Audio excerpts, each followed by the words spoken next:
নমস্কার, আমার গল্প পাঠ আসরে আপনাকে স্বাগত।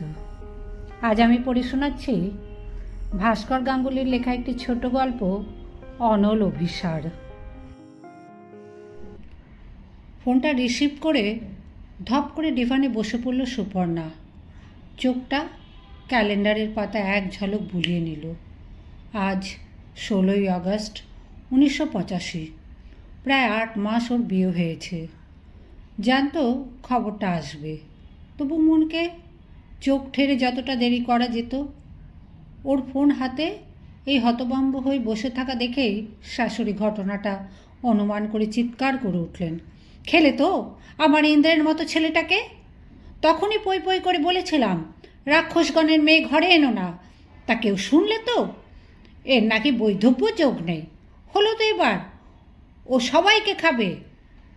শাশুড়ির এই বিলাপ শোকের, নাকি সব কিছু গোপন করে চিররুগ্ন ছেলের বিয়ে দেবার দোষ খণ্ডন? সেটা সুপর্ণা বুঝে উঠতে পারে না। উঠে গিয়ে নিজের ঘরের দরজা বন্ধ করে। বাইরে ননদের গলা, এবার থামো, এক্ষুনি বাড়ি লোকে ভরে যাবে। তোমার এই বচনের ঠেলায় সবাই ওকেই সহানুভূতি দেখাবে। পেটের ওপর হাত রাখে সুপর্ণা। সেখানে এক অনাগত ভবিষ্যতের কড়া নাড়া। পতিদেবতাটি অসুস্থ হলে কি হবে? তার অধিকার কড়ায় গণ্ডায় বুঝে নিয়েছে। সুপর্ণা কি স্বামীকে ভালোবাসত না? তাহলে ওর কেন কোনো কষ্ট হচ্ছে না? এক অদ্ভুত মুক্তির আনন্দ ওর তন্ত্রিতে তন্ত্রিতে ছড়িয়ে পড়ছে। হাতে গোনা কয়েকটা মাসের এই সংসার খেলার থেকে মুক্তি, নাকি ওই অসুস্থ মানুষটার ততোধিক অসুস্থ আচরণের হাত থেকে মুক্তি? কপালে হাত রেখে চোখ বন্ধ করে শুয়ে থাকে। বাইরে অজস্র কণ্ঠে নানা কথা ওর অন্তরটাকে থেকে থেকেই কাঁপিয়ে দেয়। জঠরে আর একটা প্রাণ তখন হাত পা ছুঁড়ে জানান দেয়, আমি আছি, আমি থাকবো তোমার সাথে। সেই অনাগত প্রাণটির আগামী সঙ্গের অপেক্ষায় ও পরম নিশ্চিন্ততার ভরসায় চোখের কোল বেয়ে জল গড়িয়ে পড়ে। অতি সাধারণ নিম্নবিত্তের ঘরের রূপহীন রূপহীন মেয়ে সুপর্ণা। বাবা মার একটু বেশি বয়সের সন্তানও। বাবা যখন মারা গেলেন তখন ও ক্লাস 4 কি 5 পড়ে। মা মারা গেলেন তখন কলেজে। দাদা নেহাত বাবার চাকরিটা পেয়েছিল, তাই মা বোনের দায় ঠেলতে পারেনি। বৌদি খুব একটা খারাপ নয়, শুধু ঘরের কাজ শেখানোর ছুতোয় হায়ার সেকেন্ডারির পরপরই সংসারে জুতে দিয়েছিল। নির্বিবাদী ভীতু সুপর্ণা মুখ বুজে বৌদির মন জুগিয়ে গেছে। সাধারণ পাস কোর্সে বিয়ে পাশ করে চাকরি বাকরি যে হবে না সেটাও বুঝেছিল 2-1 চাকরির চেষ্টা করেই। কোথাও মন দেওয়া নেওয়ার পাট না থাকাতে বিয়ের বাজারে নিজেকে পরখ করাতে করাতে ক্লান্ত হয়ে শেষে 28 বছর বয়সে এই আধা বেকার চিররুগ্ন ছেলের গলায় মালা দেওয়া। বৌদি অবশ্য মৃদু আপত্তি তুলেছিল যে ছেলে তো প্রায় বেকার, বাপের কটা বাড়ি ভাড়ার টাকায় যা উপার্জন, তার উপর সংসারে ডিভোর্সি ননদ, এটা কি কোনো সম্বন্ধ হলো? কিন্তু বাপ মা মরা হতশ্রী বোন যে ঘাট থেকে নেমে যাবে এটা ভেবেই দাদা উৎফুল্ল হয়েছিল। কাজেই বৌদির ক্ষীণ যুক্তি ধোপে ট্যাঁকেনি। অতএব এটাই সুপর্ণার ভবিতব্য হলো। সুপর্ণার এই দৌড় বন্ধ করে শুয়ে থাকাটাকে সবাই ওর শোকে পাথর হয়ে যাওয়া বলেই মনে করছে। কারো মতে, আহা, বাপ মা মরা অনাথ মেয়েটা তবু তো একটা সংসার পেয়েছিল, কদিনের একটা পুতুল খেলার সংসার, ভগবান এভাবে কেড়ে নিলেন। কেউ আবার বলছে, শাঁখা সিঁদুরে জোর থাকলে ঠিক স্বামী সোহাগী হয়ে থাকতো, সে জোর নেই তাই। সুপর্ণার মনে হলো এবার একটু বাইরে যাওয়া জরুরি। শত চেষ্টা করলেও ওই মানুষটার জন্য এক ফোঁটা চোখের জলও বার করতে পারবে না ও। তাও এই গুম হয়ে থাকা ভাবটাকে কাজে লাগিয়ে উপস্থিত লোকজনের সহানুভূতিটা আদায় করতে হবে, না হলে এই সংসার টেকা দায় হয়ে যাবে ওর। নিজের এই চিন্তায় নিজেই অবাক হয়, কবে থেকে ও এতটা হিসেবি হয়ে উঠল? ও রুগ্ন স্বামীর মৃত্যু কি এক নতুন সুপর্ণার জন্ম দিল? একটা সাদা খুলে শাড়ি পরে নিল, শাঁখা নোয়া সব খুলে একটা কৌটোতে গুছিয়ে রাখল। নতুন করে সিঁদুরের টিপ পরে সেটা হাতে এমনভাবে মুছল যাতে সারা কপাল জুড়ে একটা লাল আভা থাকে। দরজা খুলে স্লথ পায়ে সবার মাঝে এসে দাঁড়ালো। ওকে দেখে নতুন করে শোকে রোল উঠল। শাশুড়ি বললেন, এক্ষুনি সব খুলে ফেলতে হলো? এখনও তো বাছা আমার চিতেই ওঠেনি। থেমে থেমে একটা গভীর দীর্ঘশ্বাসে উত্তর দিল, খুলতেই তো হতো, খানিক আগে আর পরে। ভিড়ের মধ্যে কারো গলা পেল, আহা, ওর কি আর মাথা ঠিক আছে? এখন কাঁচা বয়সের পোয়াতি বেধবা, ওকে আর কিছু বলো না।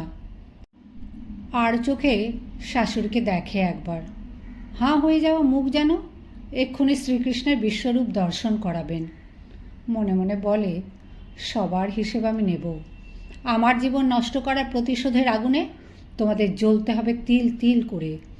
যে অনন্ত অগ্নি সংযোগে ওর জীবনটাকে জ্বলে গেছে, অন্তরে সেই দাউ দাউ করা জ্বলন্ত চিতায় এক এক করে সবাইকে পুড়িয়ে মারার অঙ্গীকার ওর।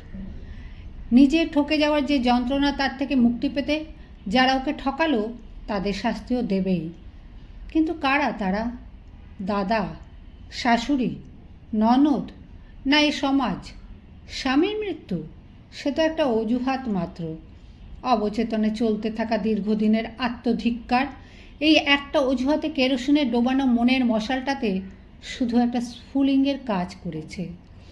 অনেক দিন ধরে যে জ্বালা ও নিজের ভেতর বয়ে বেরিয়েছে, সেটা আজ একটা উপলক্ষ পেয়েছে বাইরে আসার।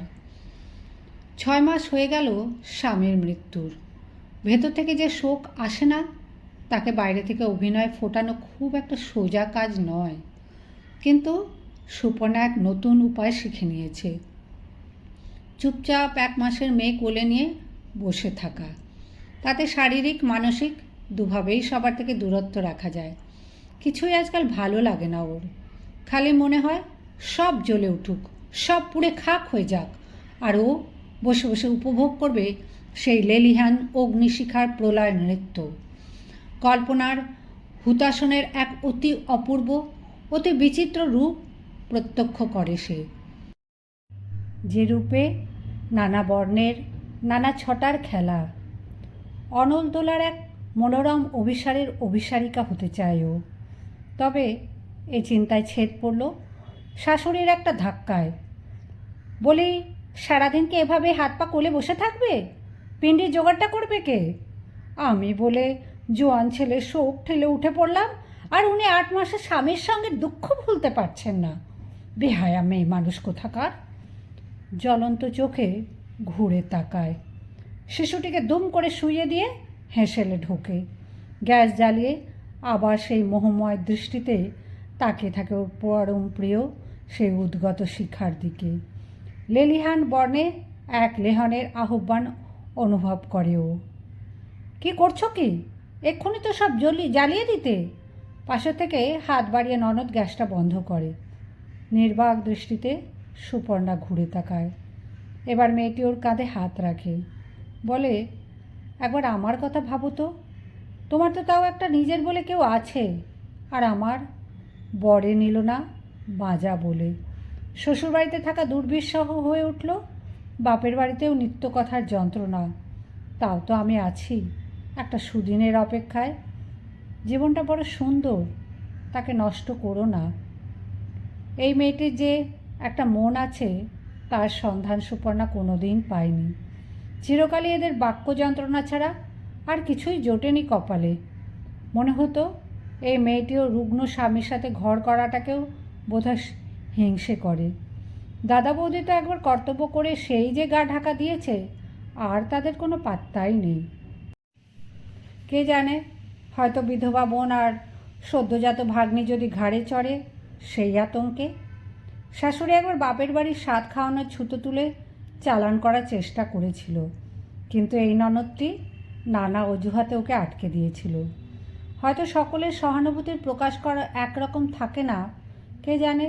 ও হয়তো নিজেকে দিয়ে সুপর্ণাকে উপলব্ধি করে, সারা জীবন ধরে এটা করতে নেই, ওটা করা যাবে না, সেটা করলে লোকে গায়ে থুতু দেবে।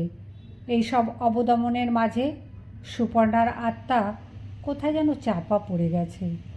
আর শাশুড়ির এই নিত্য গঞ্জনা, এটা পারে না, ওটা পারে না, সেটা নষ্ট করে, এসব শুনে শুনে ওর বোধহয় আজকাল বাড়ির দরজা জানালাগুলোকেও ভয় করে। তবে এত ভয়ের মাঝেও সেই অন্যকে জ্বলতে দেখার ইচ্ছেটা মরে না। স্বামীর মৃত্যুর দিক থেকেই সেই যে না পাওয়ার ব্যথাটা আত্মার অন্তঃকরণ থেকে গুটি গুটি পায়ে মনে এসে বাধা বেঁধেছে, সে যেন ক্রমাগত ওকে উস্কোয় সব পুড়িয়ে দিতে। বেশ কিছুদিন এভাবেই কেটে গেছে। মেয়ে এখন খানিকটা বড়, তাকে নিয়ে সুপর্ণা খানিকটা ব্যস্ত থাকলেও সেই মনের আগুনের তাপ এখন তার জিভে এসে পৌঁছেছে। যে সুপর্ণা সাত চরে রা কাটত না, তার মুখের ধারে দাঁড়ানোর ক্ষমতা এখন তার কলহপটু শাশুড়িরও নেই। সব সময় তার মনে হচ্ছে সবাই তার বিরুদ্ধেই ষড়যন্ত্র করছে, সবাই তাকে ঠকাচ্ছে। নিম্নবিত্তের সংসারের মেয়ে, নিম্নবিত্তের সংসারেরই বউ, সীমিত সাংসারিক ক্ষমতায়, পরিস্থিতির চাপে অবদমিত তার সব ইচ্ছে আজ যেন এক আপসহীন সংগ্রামে মাথা তুলেছে। সহস্র বিষধর নাগিনী তাদের চেরা জিহ্বার আঘাত হানছে সুপর্ণার মধ্য দিয়ে। যে অঙ্গীকার সে একদিন করেছিল, আজকে সে নিজেই সেই প্রতিশোধের আগুনে জ্বলে উঠছে না? যে আগুন সে ছড়িয়ে দিচ্ছে চারপাশে, সেই আগুনে কি সে নিজেই জ্বলছে না? এর মধ্যেই ও ননদ একটা চাকরির খোঁজ আনে সুপর্ণার জন্য। খুব আহামরি কাজ নয়, পাড়ায় একটা নতুন শাড়ির দোকান হয়েছে, সেখানে সেলস গার্লের কাজ। শুরুতে সুপর্ণা আপত্তি করলেও ননদ বোঝায় এতে হাতে দুটো পয়সা আসবে, ও নিজের মতো করে খরচ করতে পারবে। মেয়ে বড় হবে, সংসারের গোনাগাঁথা পয়সা থেকে তার শখ কি পূর্ণ হবে? কাজেই সামান্য কটা টাকা তো সুপর্ণা নিজের টাকাই হবে। তারপর কাজটা শিখে নিলে বাড়িতেই ও একটা দোকান করতে পারবে। শেষ পর্যন্ত ও এই প্রস্তাবে রাজি হয়। শাশুড়ির শত আপত্তি সত্ত্বেও ননদের সহযোগিতায় সুপর্ণা কাজে যোগ দেয়। বাড়িতে বেশ শান্তি ফিরে আসে। সুপর্ণাও খুশি মনে মাইনে পেয়ে সবাইকে ছোটোখাটো উপহার দেয়। অন্তরে সেই অগ্নির আহ্বান এখন যেন অনেকটা ফিকে হয়ে এসেছে। শাশুড়ি তাঁর সখীদের কাছে আক্ষেপ করে বলেন, এখন রোজগারে বউ, তো আস্ততাকে আমায় করতেই হবে। আগে ছিলাম সিংহী, এখন হলাম ইঁদুর। কিন্তু এক একটি মানুষ বোধ হয় জন্মলগ্নেই নিজের ভাগ্যে দুর্দশা লিখে নেয়। সুপর্ণাও তাদের মধ্যে একজন। কয়েক মাস ঠিকঠাক চললেও একদিন দোকানের মালিকটি সুপর্ণার ঘনিষ্ঠ হতে চায়। সুপর্ণার শত আপত্তি সত্ত্বেও ওকে বিরক্ত করতে থাকে। অতঃপর একদিন লোকটির মাথা টর্চের আঘাতে ফাটিয়ে নিজের মাথায় পাগল ও দুশ্চরিত্রা বদনাম নিয়ে বাড়ি ফিরে আসে। লোকটি রটিয়ে দেয় সুপর্ণা অল্প বয়সের বিধবা, তাই বারবার মালিকটিকে প্রলোভিত করার চেষ্টা করত। কিন্তু সেই চরিত্রবান মানুষটি ওর প্রস্তাবে রাজি না হওয়ায় ও মেরে তার মাথা ফাটিয়ে দেয়। সকলের চিৎকার মাথায় নিয়ে সুপর্ণা আবার তলিয়ে যেতে থাকে এক অন্ধকারের অতলে, যেখানে আবার সে শুনতে পায় সেই কাঙ্ক্ষিত অগ্নির আহ্বান। এবার আর অপেক্ষা করে না সে, সন্তানকে নিজের সাথে বেঁধে নেয়। মেয়েকে বলে, আমার মতো জীবন তোরও হবে, তোকেও সবাই ঠকাবে, তোকে আমি ছেড়ে যাব না। হ্যারিকেনে ভরা কেরোসিন তেলের বোতল খালি করে নিজের আর তার সন্তানের ওপর। পাকে পাকে অজস্র অগ্নিশলাকা ঘিরে ধরে তার হতশ্রী দেহলতাকে। বহ্নি জ্বালায় শেষ হতে চায় সে। যে আগুনে একদিন সবাইকে জ্বালিয়ে দেবার প্রতিজ্ঞাবদ্ধ হয়েছিল, সেই আগুনে সকলের মন অনুশোচনায় দগ্ধ করে অনলের অপরূপ রূপের আগে ধরা দেয়। দিন দুয়েক বাদে সরকারি হাসপাতালে বার্ন ওয়ার্ডে দুজনেই মুক্তি পায়। শেষ সময় সুপর্ণার বাঁচার আকুতি ছিল কি না, দোষী মানুষটির শাস্তি হয়েছিল কি না, বা সুপর্ণা মৃত্যুকালীন জবানবন্দি দিতে পেরেছিল কি না, সে প্রশ্ন আজ অবান্তর। কিন্তু সুপর্ণাদের মতো মানুষ যারা নিজেদের মনের সাথে যুদ্ধ করে প্রতিনিয়ত বাঁচে, তাদের যেন এমন করে মৃত্যু না হয়। মৃত্যু সে তো অনিবার্য, কিন্তু সে মৃত্যুতে এরকম ঠকে যাওয়ার যন্ত্রণা যেন না থাকে। তাদের অবদমিত মননের গভীরে যে ভয়, ক্রোধ ও বিষাদ বাসা করে থাকে, তা যেন কারো সহানুভূতির স্পর্শে ভেঙে যেতে পারে। তারা যেন ফিরতে পারে স্বাভাবিক জীবন ছন্দে, আর কারো যেন সুপর্ণার মতো মৃত্যু না হয়।